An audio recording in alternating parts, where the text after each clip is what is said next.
आणि निलेश लंकेंनी ही प्रतिक्रिया दिलेली असली तरी सुद्धा निलेश लंकेंच्या नगरमधल्या घराबाहेर तुतारी वाजवण्यात आलेली आहे।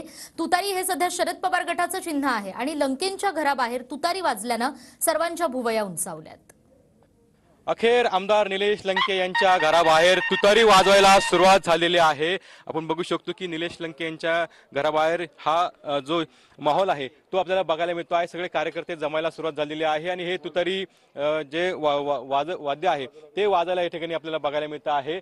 सकाळपासूनच तुतारी जी आहे ती निलेश लंके यांच्या घराबाहेर वाजायला सुरुवात झालेली आहे। कार्यकर्त्यांचा उत्साह जो आहे तो आपल्याला बघायला मिळतो आहे। काय सांगा, अखेर तुतारी जी आहे ती वाजायला सुरुवात झालेली आहे। नाही, तुतारीचा निर्णय हा लोकनेते आमदार निलेश लंके साहेब घेतील, पण जो पूर्ण जिल्ह्याला ज्या गोष्टीचा त्रास होता ते लोणीचं पावणं हे पार्सल पाठवायचं आहे हे पूर्ण नगर जिल्ह्याने ठरवलेलं आहे।